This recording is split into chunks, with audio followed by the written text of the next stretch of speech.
ಅಳಿವಿನಂಚಿನಲ್ಲಿರುವ ಜೀವಿಗಳನ್ನು ರಕ್ಷಿಸುವ ಮತ್ತು ಸಂರಕ್ಷಿಸುವ ವಿಷಯಕ್ಕೆ ಬಂದಾಗ ಮಾನವರು ದುಃಖದ ದಾಖಲೆಯನ್ನು ಹೊಂದಿದ್ದಾರೆ. ನಮ್ಮ ದೂರದ ಪೂರ್ವಜರು ಆಧುನಿಕ ನಾಗರಿಕತೆಯ, ವಿಶೇಷವಾಗಿ ಕಳೆದ 200 ವರ್ಷಗಳಿಂದಲೂ ಮಿತಿಮೀರಿದ ಬೇಟೆ, ಪರಿಸರ ಸವಕಳಿ ಮತ್ತು ಸರಳವಾದ ಸುಳಿವಿಲ್ಲದಿರುವಿಕೆಗೆ ಸಸ್ತನಿಗಳು, ಪಕ್ಷಿಗಳು, ಸರೀಸೃಪಗಳು, ಉಭಯಚರಗಳು, ಮೀನುಗಳು ಮತ್ತು ಅಕಶೇರುಕಗಳು ಸೇರಿದಂತೆ ಐತಿಹಾಸಿಕ ಕಾಲದಲ್ಲಿ ಅಳಿವಿನಂಚಿನಲ್ಲಿರುವ ಪ್ರಾಣಿಗಳ ಪಟ್ಟಿ ನೋಡುತ್ತಾ ಹೋಗೋಣ. ಸುತ್ತು ಜಗತ್ತಿಗೆ ಸ್ವಾಗತ. ನಮಸ್ಕಾರಗಳು ಸ್ನೇಹಿತರೆ. ಜಗತ್ತನ್ನು ಅದ್ಭುತವನ್ನಾಗಿ ಮಾಡುವುದು ಎಂದು ಮರೆಯಲಾಗದ ಇತಿಹಾಸಗಳನ್ನು ರಚಿಸುವುದು ಕೇವಲ ಮಾನವನಿಂದ ಮಾತ್ರವಾಗಿಲ್ಲ. ಈ ಜಗತ್ತಿನಲ್ಲಿ ಅದೆಷ್ಟೋ ಪ್ರಾಣಿಗಳು ಪ್ರಪಂಚ ಎಂದು ಮರೆಯದ ಕಾಣಿಕೆಯನ್ನು ಕೊಟ್ಟು ಹೊಸ ಇತಿಹಾಸವನ್ನು ರಚಿಸಿ ಹೋಗಿವೆ. ಇಡೀ ಜಗತ್ತಿನ ಇತಿಹಾಸ ಈ ಪ್ರಾಣಿಗಳನ್ನು ನೆನಪಿಸಿಕೊಳ್ಳದೆ, ಅವುಗಳ ಕಾರ್ಯವನ್ನು ಸ್ಮರಿಸಿಕೊಳ್ಳದೆ ಸಂಪೂರ್ಣವಾಗುವುದೇ ಇಲ್ಲ. ಕಾರಣ, ಜಗತ್ತಿನಲ್ಲಿ ಕೇವಲ ಮಾನವರಿಂದ ಮಾತ್ರ ಇತಿಹಾಸಗಳು ಹುಟ್ಟಿಕೊಂಡಿಲ್ಲ ಅಥವಾ ರಚನೆಯಾಗಿಲ್ಲ. ಪ್ರಾಣಿಗಳು ಕೂಡ ಇತಿಹಾಸದಲ್ಲಿ ಅನೇಕ ರೀತಿಯ ನಾಯಕತ್ವದ ಪಾತ್ರ ನಿಭಾಯಿಸಿವೆ. ಅಂತಹ 7 ಪ್ರಾಣಿಗಳ ಇತಿಹಾಸವನ್ನು ನಾವು ಈ ವಿಡಿಯೋದಲ್ಲಿ ನೋಡುತ್ತಾ ಹೋಗೋಣ. ಲಾಯಿಕಾ ಬಾಹ್ಯಾಕಾಶ ಕ್ಷೇತ್ರದ ಇತಿಹಾಸ ಎಂದು ಮರೆಯದ ಒಂದು ಹೆಸರು ಅಂದರೆ ಅದು ಲಾಯಿಕಾ. ಈ ಒಂದು ಸೋವಿಯತ್ ಶ್ವಾನ 1957ರಲ್ಲಿ ಸ್ಪುಟ್ನಿಕ್ 2 ಬಾಹ್ಯಾಕಾಶ ನೌಕೆಯ ಮೂಲಕ ಸ್ಪುಟ್ನಿಕ್ ಕಕ್ಷೆಯನ್ನು ಸುತ್ತಿದ ಮೊದಲ ಜೀವಿ ಎಂಬ ಹೆಗ್ಗಳಿಕೆ ಇದರದು. ಈ ಲಾಯಿಕಾ ಎಂಬ ಹೆಣ್ಣು ಶ್ವಾನ ಮಾಸ್ಕೋದ ಬೀದಿಯಲ್ಲಿ ಅಲೆಯುತ್ತಿತ್ತು. ಬಾಹ್ಯಾಕಾಶ ಪ್ರಯಾಣದಲ್ಲಿ ಹಸಿವು, ಚಳಿ ಮತ್ತು ವೈಪರೀತ್ಯಗಳನ್ನು ತಡೆದುಕೊಳ್ಳಲು ಇದು ಸೂಕ್ತ ಎಂದು ಇದನ್ನು ಆಯ್ಕೆ ಮಾಡಿಕೊಳ್ಳಲಾಯಿತು. ಇದರ ಮೂಲ ಹೆಸರು ಕುದ್ರೆಯಾವ್ಕಾ ಎಂದು ವಿಜ್ಞಾನಿಗಳು ಕೊನೆಗೆ ಇದರ ಹೆಸರನ್ನು ಲಾಯಿಕಾ ಎಂಬ ಬದಲಿಸಿದರು. ಬಾಹ್ಯಾಕಾಶ ನೌಕೆ ಲಾಂಚ್ ಆದ ಕೆಲವೇ ಗಂಟೆಗಳಲ್ಲಿ ಅಲ್ಲಿಯ ವಿಪರೀತ ಬಿಸಿಯನ್ನು ತಾಳಲಾಗದೆ ಲಾಯಿಕಾ ಪ್ರಾಣವನ್ನು ಬಿಡುತ್ತಾಳೆ. ಅಲ್ಲಿಗೆ ಲಾಯಿಕಾ ಎಂಬ ಶ್ವಾನದ ಹೆಸರು ಇಡೀ ಬಾಹ್ಯಾಕಾಶ ಇತಿಹಾಸದಲ್ಲಿ ಸುವರ್ಣ ಅಕ್ಷರಗಳಿಂದ ಬರೆದಿಡಲಾಗುತ್ತದೆ. ಇನ್ನು 2ನೇ ಪ್ರಾಣಿ ಸೆಸಿಲ್. ಸೆಸಿಲ್ ಎಂಬ ಸಿಂಹ 2015ರಲ್ಲಿ ಜಿಂಬಾಬ್ವೆಯಲ್ಲಿ ದೊಡ್ಡ ಕ್ರಾಂತಿಯನ್ನೇ ಸೃಷ್ಟಿ ಮಾಡಿತು. ರಾಷ್ಟ್ರೀಯ ಉದ್ಯಾನವನದಲ್ಲಿ ಜುಲೈ 2, 2015ರಲ್ಲಿ ಈ ಸಿಂಹವನ್ನು ಬೇಟೆಯಾಡಿ ಹತ್ಯೆ ಮಾಡಲಾಯಿತು. ಈ ಸಿಂಹದ ಒಂದು ಹತ್ಯೆ ಇಡೀ ಜಗತ್ತನ್ನೇ ಕೆರಳುವಂತೆ ಮಾಡಿತು. ಇದರಿಂದ ಜಾಗತಿಕವಾಗಿ ಜಿಂಬಾಬ್ವೆಯ ಮಾನವನ್ನು ಹರಾಜು ಹಾಕಿತು. ಈ ಕಾರಣದಿಂದಾಗಿಯೇ ಅಲ್ಲಿ ವನ್ಯಜೀವಿಗಳನ್ನು ಬೇಟೆಯಾಡುವುದು, ಹತ್ಯೆ ಮಾಡುವುದು ಕಾನೂನು ಬಾಹಿರ ಎಂದು ಘೋಷಿಸಲಾಯಿತು. ಈ ಒಂದು ಸಿಂಹದ ಆತ್ಮಾರ್ಪಣೆಯಿಂದಾಗಿ ಜಿಂಬಾಬ್ವೆಯಲ್ಲಿ ವನ್ಯಜೀವಿಗಳ ಪರ ಅನೇಕ ಚಳುವಳಿಗಳಾದವು.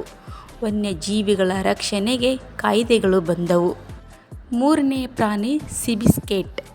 ರೇಸ್ ಜಗತ್ತಿನಲ್ಲ ಇಂದಿಗೂ ಅಳಿಸಲಾಗದ ಇತಿಹಾಸವನ್ನು ಬರೆದ ಕೀರ್ತಿ ಸಿಬಿಸ್ಕೇಟ್ ಎಂಬ ಅಮೆರಿಕಾದ ಥೋರ್ಬ್ರೆಡ್ ಎಂಬ ತಳಿಯ ಈ ರೇಸ್ ಹಾರ್ಸ್ಗೆ ಹೋಗಬೇಕು. ತನ್ನ ಆರಂಭದ 17 ರೇಸ್ಗಳಲ್ಲಿ ಎಂದಿಗೂ ಕೂಡ ಗೆಲ್ಲದ ಈ ಕುದುರೆ ಬಳಿಕ ಹೊಸ ಮಾಲೀಕನು ಇದನ್ನು ಖರೀದಿ ಮಾಡಿದಾಗ ಮತ್ತು ಹೊಸ ತರಬೇತುದಾರ ಇದಕ್ಕೆ ತರಬೇತಿ ನೀಡಿದಾಗ 1938ರಿಂದ 39ರೊಳಗೆ ಸುಮಾರು 33 ರೇಸ್ಗಳನ್ನು ಗೆದ್ದು ಹಾರ್ಸ್ ರೇಸ್ ಇತಿಹಾಸದಲ್ಲಿಯೇ ಅಮರವಾಗಿ ತನ್ನ ಹೆಸರು ಬರೆದುಕೊಂಡಿತ್ತು. ರೇಸ್ ಹಾರ್ಸ್ ಎಂಬ ಹೆಸರು ಬಂದ ಕೂಡಲೇ ರೇಸ್ ಜಗತ್ತಿಗೆ ಮೊದಲು ನೆನಪಾಗುವುದೇ ಈ ಸಿಬಿಸ್ಕೇಟ್. 4ನೇ ಪ್ರಾಣಿ ಬಾಲ್ಟೋ. ಸೈಬೀರಿಯನ್ ಹಸ್ಕಿ ತಳಿಯ ಈ ಶ್ವಾನ 1925ರಲ್ಲಿ ಅಮೆರಿಕಾದ ಅಲೆಕ್ಸಾ ನಗರದ ಲಕ್ಷಾಂತರ ಜನರ ಪ್ರಾಣ ಉಳಿಸಿದ ಹೆಗ್ಗಳಿಕೆಯನ್ನು ಪಡೆದಿದೆ. 1925ರಲ್ಲಿ ಭೀಕರ ಚಳಿಯಿಂದಾಗಿ ಅಲೆಕ್ಸಾದ ನೋಮ್ ಎಂಬ ಹೆಸರು ಪ್ರದೇಶದಲ್ಲಿ ಜನರು ಡಿಪ್ತೀರಿಯಾ ಅಂದರೆ ಗಂಟಲು ಮಾರಿ ಎಂಬ ರೋಗದಿಂದ ಬಳಲುತ್ತಿದ್ದರು. ಈ ಸಮಯದಲ್ಲಿ ಈ ಬಾಲ್ಟೋ ಸುಮಾರು 1078 ಕಿಲೋಮೀಟರ್ ಯಾತ್ರೆಯನ್ನು ನಿರಂತರ 27 ಗಂಟೆಗಳ ಕಾಲ ಕೈಗೊಂಡು ಅಲ್ಲಿಗೆ ಔಷಧಿಗಳನ್ನು ತಲುಪಿಸಿ ಲಕ್ಷಾಂತರ ಜನರ ಜೀವವನ್ನು ಉಳಿಸಿತ್ತು. ಅಲೆಕ್ಸಾದ ನೋಮ್ ಪ್ರದೇಶದ ಜನರು ಇಂದಿಗೂ ಕೂಡ ಬಾಲ್ಟೋನನ್ನು ನೆನೆಯುತ್ತಾರೆ, ಅದಕ್ಕೆ ಶ್ರದ್ಧಾಂಜಲಿ ಸಲ್ಲಿಸುತ್ತಾರೆ. ಒಬ್ಬ ಸೈನಿಕನಿಗಿಂತ ದೊಡ್ಡ ಸಾಹಸ ಮಾಡಿದ ಕೀರ್ತಿ ಈ ಬಾಲ್ಟೋ ಶ್ವಾನಕ್ಕೆ ಸಲ್ಲುತ್ತದೆ.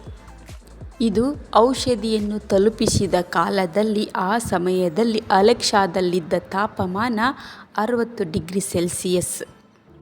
5ನೆಯ ಪಕ್ಷಿ ಚೇರ್ ಅಮಿ. ಚೇರ್ ಅಮಿ ಎನ್ನುವ ಪಾರಿವಾಳದ ಹೆಸರು ನೆನಪಿಸಿಕೊಳ್ಳದೆ ಪ್ರಥಮ ವಿಶ್ವಯುದ್ಧದ ಇತಿಹಾಸವೇ ಸಂಪೂರ್ಣವಾಗುವುದಿಲ್ಲ. 1918ರಲ್ಲಿ ನಡೆದ ಮಹಾಯುದ್ಧದ ಸಮಯದಲ್ಲಿ ಅಮೆರಿಕದ 77 ಡಿವಿಷನ್ ಸುಮಾರು 550 ಯೋಧರು ಕಾಣೆಯಾಗಿದ್ದರು. ಈ ಎಲ್ಲ 550 ಯೋಧರನ್ನು ಹುಡುಕಿಕೊಟ್ಟಿತ್ತು ಈ ಚೇರ್ ಅಮಿ ಎನ್ನುವ ಪಾರಿವಾಳ. ಇದರ ಸಹಾಯದಿಂದ 550 ಯೋಧರು ಪತ್ತೆಯಾಗುವುದರೊಂದಿಗೆ ಅವರ ಜೀವವನ್ನು ಉಳಿಸಲು ಸಾಧ್ಯವಾಯಿತು. 6ನೆಯ ಪ್ರಾಣಿ ಸಾರ್ಜೆಂಟ್ ಸ್ಟಬ್ಬಿ. ಅಮೆರಿಕ ಸೇನೆ ಎಂದಿಗೂ ಮರೆಯಲಾಗದ ಮತ್ತೊಂದು ಶ್ವಾನದ ಹೆಸರು ಸಾರ್ಜೆಂಟ್ ಸ್ಟಬ್ಬಿ. ಇದರ ಹೆಸರನ್ನು ಉಲ್ಲೇಖಿಸದೆ ವಿಶ್ವ ಯುದ್ಧದ ಇತಿಹಾಸ ಸಂಪೂರ್ಣವಾಗುವುದಿಲ್ಲ. ಅಮೆರಿಕ ಸೇನೆ ಇಂದಿಗೂ ಕೂಡ ಇದರ ಹೆಸರನ್ನು ನೆನೆಯುತ್ತಲೇ ಇರುತ್ತದೆ. ವಿಶ್ವ ಯುದ್ಧದ ಸಮಯದಲ್ಲಿ ಟಾಕ್ಸಿಕ್ ಗ್ಯಾಸ್ನಿಂದ ಅನೇಕ ಯೋಧರನ್ನು ಸಂರಕ್ಷಿಸಿತ್ತು. ಅಲ್ಲದೆ ಗಾಯಗೊಂಡು ನಾಪತ್ತೆಯಾಗಿದ್ದ ಅನೇಕ ಸೈನಿಕರನ್ನು ಹುಡುಕಿಕೊಡುವಲ್ಲಿ ಇದರ ಪಾತ್ರ ಮಹತ್ವದ್ದಾಗಿತ್ತು. ಇದರ ಈ ಸಾಹಸದಿಂದಾಗಿಯೇ ಇದಕ್ಕೆ ಸಾರ್ಜೆಂಟ್ ಎಂಬ ಬಿರುದನ್ನು ನೀಡಿ ಗೌರವಿಸಲಾಯಿತು. 7ನೇ ಪ್ರಾಣಿ ಹಚಿಕೋ. ಇದು ಇಡೀ ಜಪಾನ್ ಎಂದು ಮರೆಯಲಾಗದ ಶ್ವಾನ. ಸ್ವಾಮಿನಿಷ್ಠೆ ಪ್ರಾಮಾಣಿಕತೆಗಾಗಿ ಇಡೀ ಜಗತ್ತಿನ ತುಂಬ ಹೆಸರು ಮಾಡಿದ ಶ್ವಾನ ಅಂದರೆ ಅದು ಹಚಿಕೋ.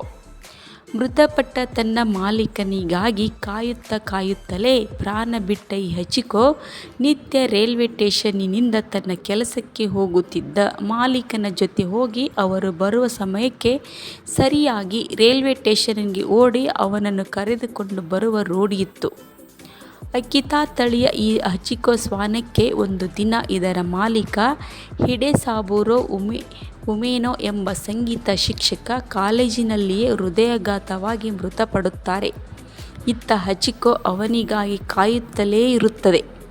ಒಂದಲ್ಲ ಎರಡಲ್ಲ ಬರೋಬ್ಬರಿ 10 ವರ್ಷಗಳ ಕಾಲ ಅದೇ ರೈಲ್ವೆ ಸ್ಟೇಷನ್ನಲ್ಲಿ ಮಾಲೀಕರಿಗಾಗಿ ಕಾಯುತ್ತಾ ಅಲ್ಲಿಯೇ ಪ್ರಾಣ ಬಿಡುತ್ತದೆ. ಜಪಾನಿನ ರಾಜಧಾನಿ ಟೋಕಿಯೋದ ಶಿಬುಯಾದಲ್ಲಿ ಇಂದಿಗೂ ಕೂಡ ಅದರ ಸ್ಮಾರಕವನ್ನು ಸ್ಥಾಪಿಸಿ ಅದರ ಪ್ರಾಮಾಣಿಕತೆ, ಸ್ವಾಮಿನಿಷ್ಠೆಯ ಕಥೆಯನ್ನು ಜಗತ್ತಿಗೆ ಎತ್ತಿ ಹೇಳುತ್ತಿದೆ. ಇಂದು ಭೂಮಿಯ ಮೇಲೆ ಜೀವಂತವಾಗಿರುವ ಎಲ್ಲ ಪ್ರಾಣಿಗಳಲ್ಲಿ ಲೆಕ್ಕವಿಲ್ಲದಷ್ಟು ಉಭಯಚರ ಪ್ರಭೇದಗಳು ರೋಗಗಳಿಗೆ ಬಲಿಯಾಗಿವೆ. ಆಹಾರ ಸರಪಳಿಯ ಅಡ್ಡಿ ಮತ್ತು ಅವುಗಳ ನೈಸರ್ಗಿಕ ಆವಾಸ ಸ್ಥಾನಗಳ ವಿನಾಶವಾಗಿದೆ. ಇದಕ್ಕೆ ಸಂಬಂಧಪಟ್ಟಂತೆ ಏನೇ ವಿಷಯಗಳಿದ್ದರೆ ನಿಮಗೆ ಅಪ್ಡೇಟ್ಗಳನ್ನು ನೀಡುತ್ತಿರುತ್ತೇವೆ. ನೀವು ಇನ್ನೂ ಕೂಡ ನಮ್ಮ ಚಾನಲ್ಗೆ ಸಬ್ಸ್ಕ್ರೈಬ್ ಆಗಿಲ್ಲಂದರೆ ಇವಾಗಲೇ ಸಬ್ಸ್ಕ್ರೈಬ್ ಮಾಡಿಕೊಳ್ಳಿ. ಪಕ್ಕದಲ್ಲಿರೋ ಬೆಲ್ ಐಕನ್ ಪ್ರೆಸ್ ಮಾಡಿ. ಮತ್ತೆ ಭೇಟಿಯಾಗೋಣ. ನಮಸ್ತೆ. ಜೈ ಕರ್ನಾಟಕ ಮಾತೆ.